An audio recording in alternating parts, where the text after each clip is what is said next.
Listen, I keep telling you to pick your things up off the table. I'll get it, Dad. Ba ba ba ba da da da ba ba ba da da da ba ba da da da. And he's not afraid of The following is an in-depth analysis. If you haven't seen this movie, you might want to before watching this review. I don't think I ever read a single Thor comic growing up. In fact, I'm not sure I read a solo Thor adventure prior to starting Walt Simonson's run last year, where I finally developed an appreciation for the character and began to realize the appeal. While I must confess this movie, while entertaining, wasn't enough to entice me to plunge into his comic books, I certainly appreciated what I was looking at a lot more when I finally did delve into Thor comics than if I'd never seen it. Thor isn't a traditional superhero. He's a super being who exists in a world of superheroes, and fighting along other godlike beings is the best way for him to fit in amongst the mortals of Midgard, but also to do the thing he discovers he loves most, using his godhood to protect those who can't protect themselves. Folks who know me know I'm not a fantasy guy.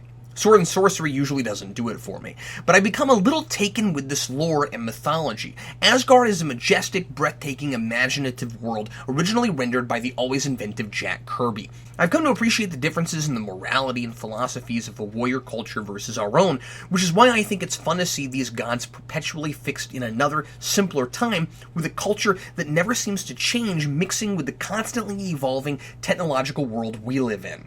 What makes Thor an endearing character is that he's a god who finds a balance between being a god and a man, a little bit like Superman. He acknowledges his power and doesn't hold it back just because it might make regular people nervous or jealous, and he uses it to help people without power.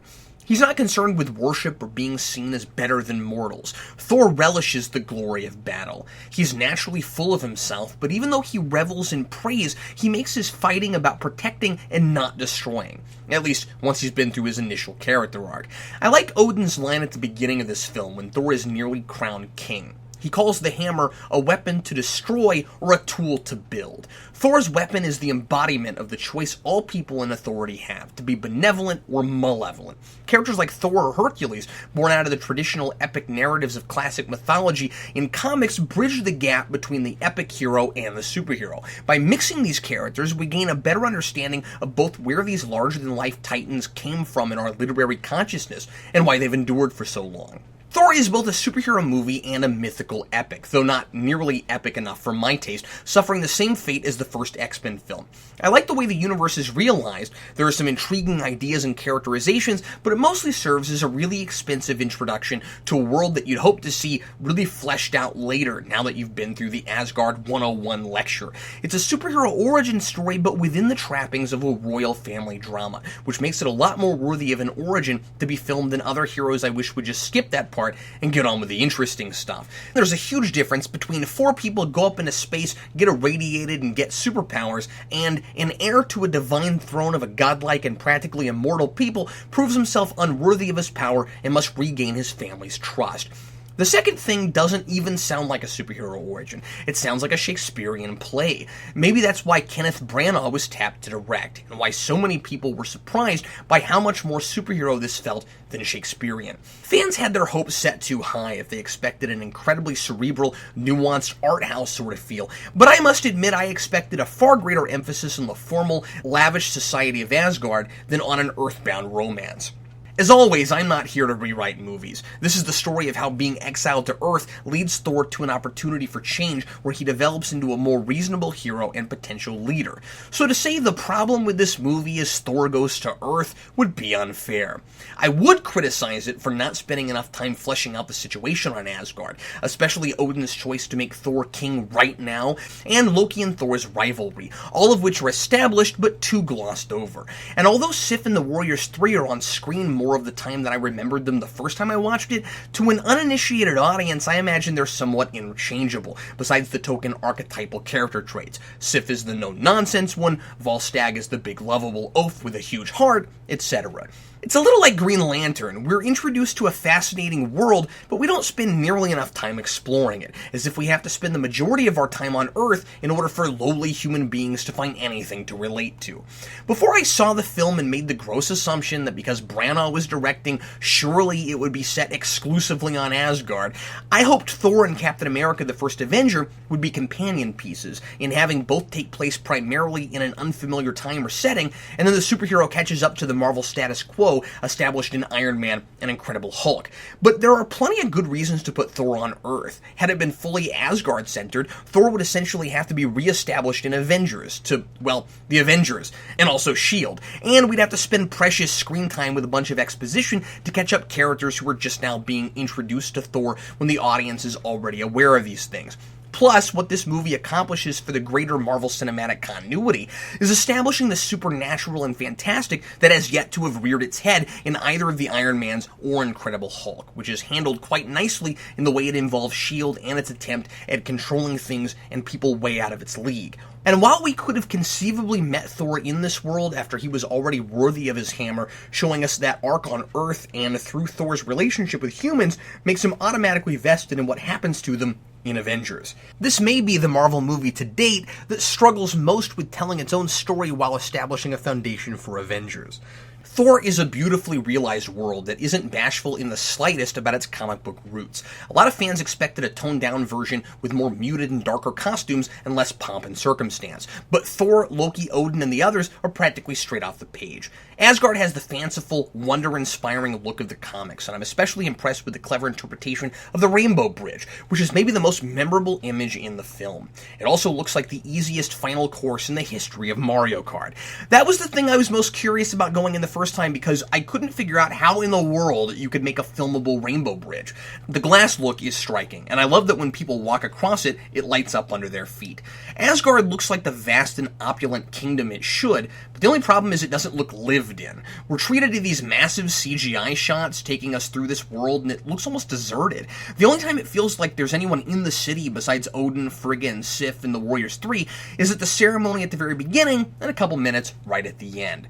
But along with that well-realized vision of Kirby's Asgard is, I think, a consistent vernacular amongst the Asgardians. I like that the way they speak is formal and old-fashioned, but the movie isn't trying to impress anyone with an overabundance of archaic word choice. It doesn't sound dumbed down for a general audience, and yet the choice not to gum up every sentence with unnecessary these and thous, as it sometimes reads in the comics, helps the dialogue sound natural, and it doesn't alienate anybody, so that an audience isn't even thinking about it. While there are certainly some great moments with these human characters, and while the movie does a reasonably decent job of convincing me Thor has a vested interest in keeping Jane, Selvig, and Darcy safe, but Darcy only by extension, really, those characters are, for the most part, just serviceable in the greater scheme of the story, concocting a reason to make Thor worthy of his hammer and title. I don't dislike these people, but I don't find any of the three complex or engaging in their own right, outside of their relationship with Thor. There's no Lucius Fox, or Pepper Potts, or Abe Sapien here. Now sure, it's Thor's movie. I don't need these people to form an ensemble cast where each gets his own fully fleshed out character arc and is a protagonist of his own accord. I just mean that even as supporting characters, they all seem pretty routine. The scientist girlfriend to the magical hero is here to create the opposites attract dynamic. You've got the protective father mentor figure in Selvig, and the comic relief in Darcy. Each of them serves his or her function well, but doesn't go any farther than that at all. And I'm giving these characters more credit than a lot of the film's detractors, many of whom say Natalie Portman's Jane is only into Thor because he's hot, and that Darcy is irritating and ruins every scene she's in. I'll actually go as far as to say I think Hemsworth and Portman are bordering on a Reeve Kidder sort of chemistry on screen. Thor's charm is infectious, and Jane, an otherwise totally independent, proactive, risk-taking, spunky woman, is completely taken in by Thor's warmth, his old-worldness, and a refreshing chivalry. But I think most of that comes from the actors' performances, and less from the material on the page. And I like the idea that each makes the world a fuller place for the other, and by the end, neither can imagine his or her world without the other in it. Thor comes to appreciate humans as equals after living among them as one of them, and Jane, as a curious scientist, has a new sense of wonder about the nature of the universe as she realizes that it's bigger than she thought it was, and that she understands far less of it than she thought she did. Because as Thor puts it, he lives in a place where science and magic are the same. Side note, that line sounds great, but I have no idea what it really means. Is it that the laws of physics are so different there that they can't be quantified, or that Asgardians have a clearer understanding of the physics in both worlds and that a lot of their science would look like magic to humans, but they really have it all figured out? Anyway, that's all pretty romantic. By the end, since Thor has to destroy the Bifrost to prevent Loki from committing genocide against the Jotunheimians, okay, I'll go back to calling them frost giants, they've both lost access to each other and, by extension, this new part of the world that makes them more complete. And I should be more sad for both of them than I am, but their romance doesn't seem solid enough, beyond the way the actors are making convincing googly eyes at each other. As with the stuff on Asgard, the pieces are all there, there's just not enough detail on them individually to add enough to the greater whole. I don't even mind the ancient cliche of girl hits guy with a car so she falls in love with him here. It's turned on its head because that's usually a really shallow sort of relationship where the girl feels sorry for the guy and nurses him back to health and falls for him as a charity case, and not any of the things that build a strong foundation for a relationship. But that's not the case here. She's fascinated by this guy because she keeps hitting him with a car and he gets right back up.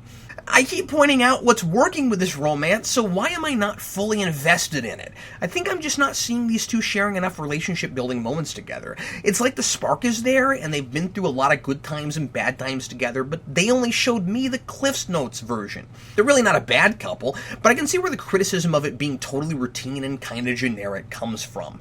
Thor discovers he and Selvig are surprisingly kindred spirits. Both are fascinated by the other's foreign, exotic worlds, demonstrated with Thor in the curious and delighted way he experiences human culture, and Selvig in his nostalgic for Norse mythology, which he enjoyed studying as a child. And that's maybe a little convenient, but not an altogether ridiculous coincidence. He's a well-learned and thoughtful man, so I could see that in his background. What's a lot more convenient is that when he's in the library, he just happens to be standing next to a cart of books with one all about Norse mythology sitting right on top, so he can think twice about whether Thor might actually be telling the truth about who he really is. Verily I say, what be the odds? How hard would it have been to conceive a situation where he goes to that library deliberately to reacclimate himself with that mythology? Anyway, let's go back to my high school comparison exercise. Both are fierce protectors of their families or close friends, sometimes to a fault. While Thor is quick to pick ill-advised fights in the name of saving his home, Selvig makes it clear in the bar when he drinks with Thor that he wants him out of town, and he's willing to put his own well-being at risk if it means keeping Jane out of danger, after Thor's presence has gotten them in trouble with S.H.I.E.L.D. and severely set back Jane's scientific research about the interdimensional gateway to Asgard. He is as passionate about and talented in his science as Thor is in his skill in battle. I think Selvig is actually the most fully realized character of the three of them, but like Jane, I'm not sure how interesting he is except in his relationship with Thor. And Darcy is the wisecracking sidekick who is literally just along for the ride, and she's not the sort of comic relief that I come to be emotionally invested in, despite that being their initial function. I care about what happens to C-3PO and R2-D2, and Darcy's not quite Jar Jar Binks, because I actually laughed at a lot of her jokes. The reason she's there situation-wise makes sense. She's Jane's student intern. But there's not a close bond between them like there is between Jane and Selvig, although even that's talked about more than we get to see it. Again, I don't find her annoying so much as pointless. Like Felicity Smoke in Arrow, she's a character who points out the obvious in ways I wouldn't have thought about it and makes it funny. Like, I'm not dying for 6 college credits.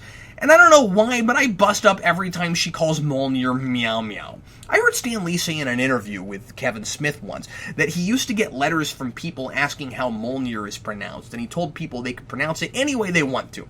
So I guess according to Stan Lee, meow meow is an acceptable pronunciation. Ironically, Darcy has what the other two human supporting characters are lacking in, but then she doesn't have what they have. She has a little more personality than they do, but she's not essential to the plot or even the tone of the film. Movies don't need a character whose only function is to make the audience laugh. Great characters usually can provide a little of their own levity, and Thor is one of those. He's already doing that. Thor is hilarious throughout, not in a gimmicky way. When I'm laughing at something Thor does, it's within a natural context, inherently coming from the situation of a god-made mortal and thrown into a culture he doesn't understand. He's an alien struggling to adapt to strange customs, like Mork from Ork or the family in Third Rock from the Sun, except this is well-integrated comedy inside a dramatic narrative, rather than a farcical sitcom meant to only capitalize on that. I laughed when he smashes his mug on the floor to celebrate his enjoyment of his beverage, and the fact that he ate a whole box of Pop-Tarts, because for whatever reason, Pop-Tarts are always funny, and that image is probably far more amusing in my head, getting to imagine it, than it ever would have been visualized on screen.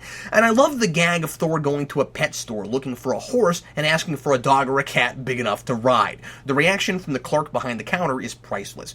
This isn't a movie that needs to fish for jokes. Thor is a naturally light and fun character. It also helps that he sees the humor in a lot of these situations himself. I think it's silly that Thor lands in New Mexico. It's a cute reference to alien conspiracy theories and maybe fun to hypothesize that the Roswell incident was actually Norse gods out for a jaunt in Midgard and that what's in Area 51 is something from Asgard.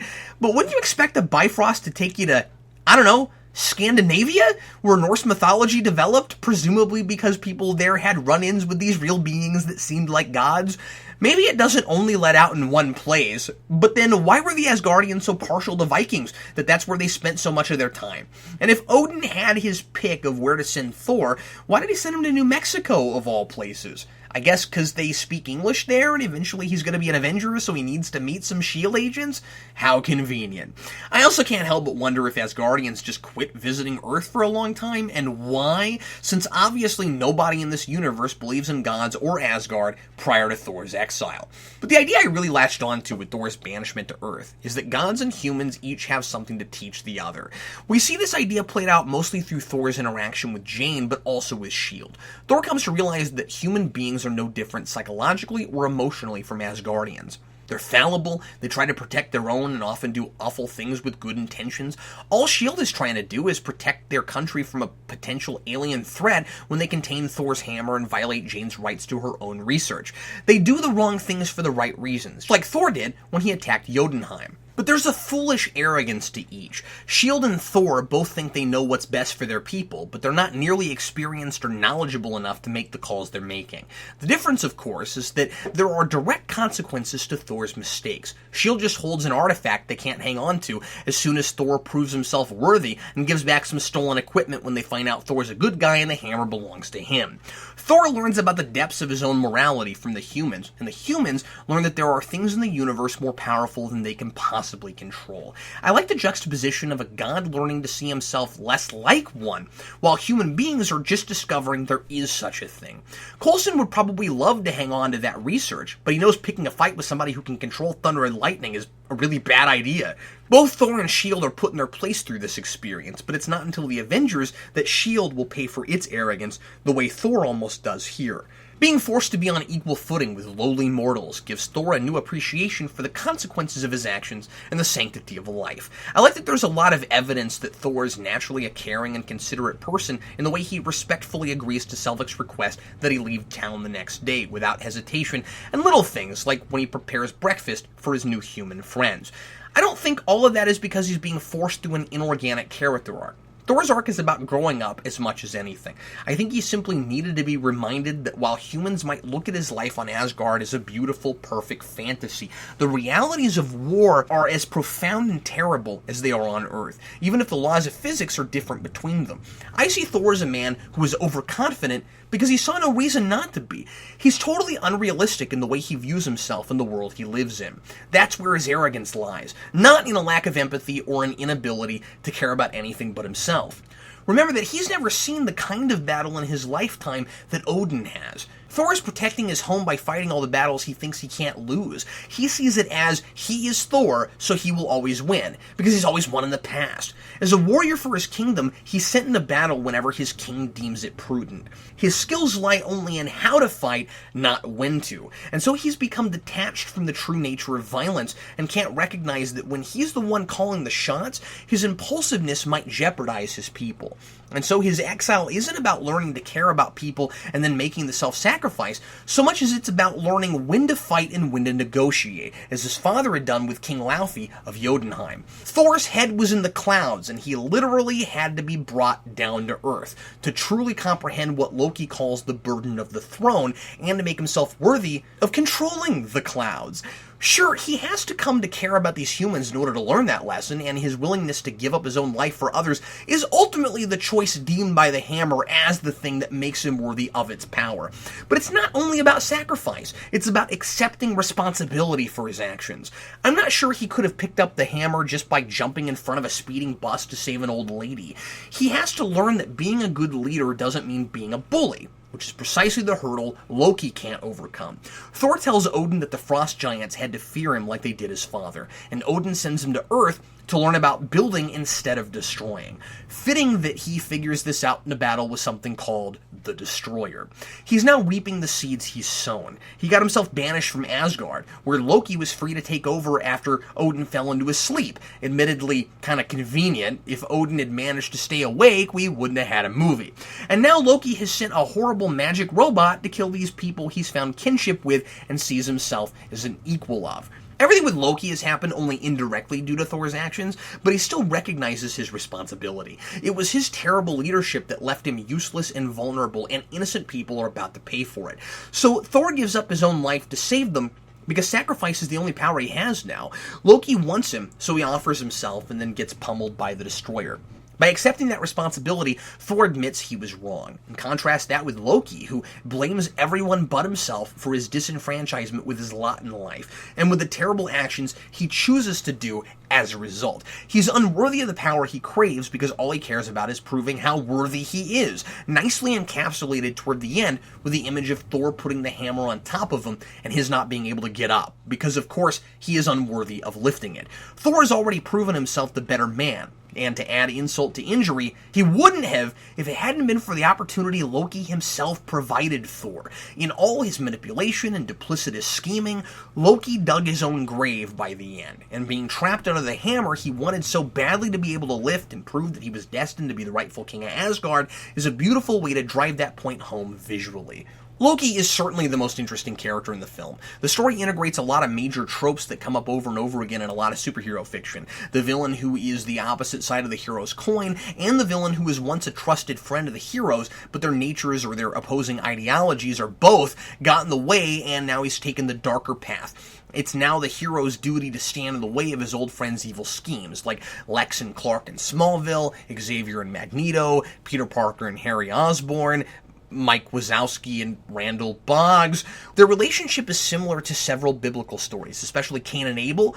Wow, I've now referenced that story 2 reviews in a row, and Jacob and Esau. And the way the hammer plays into the story particularly reminds me of Joseph and the coat of many colors. Joseph was given this coat by his father, and his brothers were jealous of the favoritism, so they sold him into slavery. Later he became the king of Egypt and proved himself worthy of that favor. Loki wants the hammer not for its power, but because he wants to prove himself more worthy of the throne than Thor. It's a petty jealousy brought on by an inferiority complex. Obviously, Loki wants to be king, he wants power, he wants everyone to see him as better than his brother, but he's not corrupted simply by just greed or even an obsession with power. He and Lex Luthor are very different characters, though he has more in common with the Lex from Smallville, lusting for power in order to prove himself better than his father and to find favor with him all at the same time. A dangerous contradiction. There's a greater motivator at work here, and that's a feeling of inadequacy. There's something nagging at him all growing up, a feeling that he somehow doesn't measure up, especially because Odin always seems to favor Thor over him. He's always despised Thor, not because of anything he's done, really, but because Odin doesn't see him as worthy of the throne, and deep down, he can sense that he really doesn't belong there. Loki is a deceiver. He gets his kicks out of fooling people. He enjoys manipulating and confusing his peers a lot more than he would ever enjoy ruling them. So when he brought the frost giants to Asgard, it wasn't part of an elaborate scheme to take the throne. He was just lashing out against his brother out of jealousy, and he hoped to stave off his rule a little longer. Loki doesn't really have any aspirations beyond proving his own worth. By the end, after discovering that so much of his conflicted nature and unsatisfying relationship with his father is because he's really a frost giant and truly not a rightful heir to the throne at all, his desperation for proving himself worthy of the throne, even despite all that, brings him to terrible ambitions he would never have come to on his own. And trying to carry out those plans is what proves him no better than the perceived monsters he's so badly trying to separate himself from. Ultimately, both Thor and Loki have a choice to put put their personal feelings aside and do the right thing. Thor is able to do that because his compassion outweighs his arrogance. Loki can't because he spent too long feeling sorry for himself. There's a nature versus nurture theme at work, but I think nurture is winning out. Does Loki try to murder all the frost giants because it turns out he is one and he's just cold and destructive by nature? Or does he do it because he's stoked the fire of jealousy for so long he's already consumed by it? Does Thor do the right thing because Asgardians are good and noble by nature, or does he do it because he doesn't have that horrible resentment for his brother or anyone else gnawing away at him? What I love about Loki is that he really has been handed the short straw, both biologically and in his upbringing. I don't condone his actions, of course, and his logic for a genocidal scheme is totally flawed at its inception, both strategically and philosophically. But I do sympathize with him because he was never given a fair opportunity to prove himself Thor's equal. It's clear when their argument propels Odin swiftly into the Odin sleep that Loki has struck a nerve. Odin seems to be speaking the truth when he says he had good intentions for taking Loki from Laufey and raising him as his own, hoping to unite the two peoples through him. But there's truth in Loki's words when he says that Odin couldn't bear the thought of a frost giant on the throne of Asgard, and that he's just another of Odin's collected relics. Obviously, it's more complicated than one extreme over the other, but Loki's feelings of being an unwanted outcast that belongs to neither realm is understandable and sad. And that brings me to Odin, who is really the big question mark of the film. He's well acted in a great casting coup by Anthony Hopkins, and gets a couple of great short speeches. He gets to show his reserved presence and power rarely but effectively, especially with the line, "But you're not king, not yet," and in his lecture just before he cast Thor out of Asgard. I initially thought his performance was too reserved, but on my most recent viewing, I appreciated it a lot more and just felt he didn't have enough scenes with either Thor or Loki. The film is extremely cryptic about Odin in general, particularly when it comes to whether or not the film wants us to see his morality as ambiguous or not. This wouldn't be a problem if Odin simply did what he did and characters questioned it, but ultimately it was up to us to decide. But the only person who questions Odin's decisions is Loki, and I'm having a hard time not reading that last scene where Thor calls Odin a great king as anything but the film saying he's a great king. Like Mufasa level great. I mean, Thor knows everything I know at this point, right? So Odin, in a huge conspiracy to try to force the two realms into a lasting peace, kidnaps Laufey's child, tells nobody that he's adopted. I mean, obviously Frigga would have to know that since she'd remember not giving birth to two children, and I wish there was an exchange between she and Odin about that. And then Odin raises Thor and Loki, sees Loki as jaded and conflicted and committed to doing nothing but mischief, but never tells him the truth. And in a flashback with Thor and Loki as children, Odin says the worst possible thing he could. "Only one of you can ascend to the throne, but both of you are destined to be kings." Wow, really? You might as well break a pool cue in half and say you're having tryouts. Seriously, why would you say that if you didn't want them at each other's throats all growing up? I mean, I get what the line means. Loki is royalty and his destiny is to sit on Laufey's throne, which is why he tries to destroy Jotunheim, to permanently cut himself off from that undesirable legacy. That may foreshadow a reveal for the audience, but it's an absurdly cryptic thing to say to your kids who don't know what it means and from whom you're continuing to keep that secret. The only reason Thor isn't jaded like Loki is because his father shows him favor over Loki. They both had the same upbringing, but are totally different because their father treated them differently. From where I'm sitting, it seems like Odin should take a good brunt of the blame for how his son turned out. Maybe if he'd told him the truth a lot earlier or just sucked it up and treated them equally, none of this would have happened. Then again, Loki wouldn't have shot himself in the foot and given Thor a great reason to prove himself worthy of the hammer, and once again, we wouldn't have a movie. I can't figure out why Thor can't see this. We don't have enough other insight into Odin or his history to appreciate Thor's conclusion that he's such a great king, so I've got to just assume it hasn't really sunk in yet that Loki was a kidnapped frost giant. Also, why was Odin willing to king Thor at the beginning, even though he knew he wasn't mature enough for it yet, as if Thor had just made his way over to the other side of the checkers board and Odin had no choice? I guess it's because someone needs to be ruling when he falls into the Odin sleep and Thor's next in line. Okay, that makes some kind of sense. The trouble is, the film gives the audience very little information about what the Odin sleep is and what it means. Frigga has one nearly throwaway line after he's fallen into his mystical coma that he's been staving it off for a long time, which probably explains why Thor was to be made king, but I can't be totally sure, because the film doesn't tell us what causes it or how long he's supposed to be in it. Loki says he might be in this sleep forever, but is that because it happened traumatically, or because it was always unpredictable and nobody ever knows if it's temporary or permanent? And I guess he's still somewhat cosmically aware or whatever when he's in the Odin sleep, because he cries when Thor seems to be dead. And when Thor destroys the Bifrost, I can't tell if Odin wakes himself up, or if somehow the Bifrost being destroyed wakes him up. And then why is there no discussion at the end about when Thor will become king, when the only reason he's not right now is because his ceremony got interrupted and he was banished?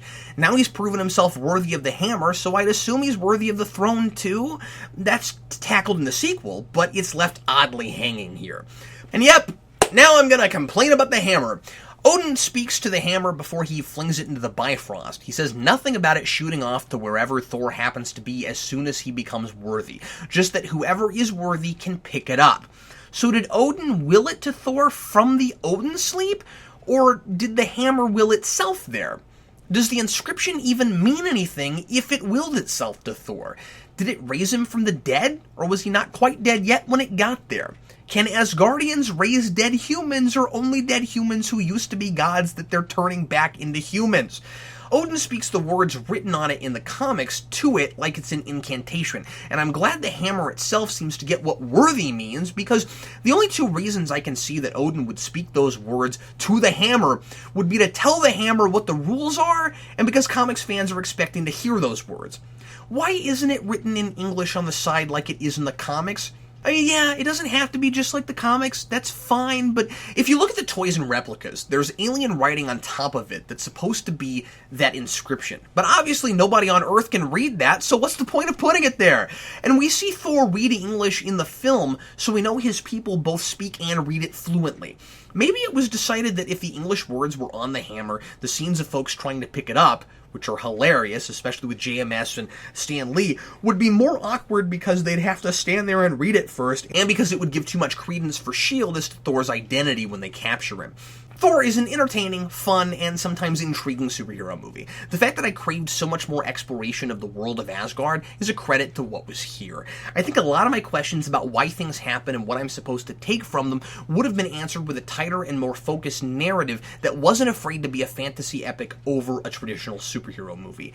I'm giving Thor a 2.5 out of Thor. I mean 4. Ba, ba.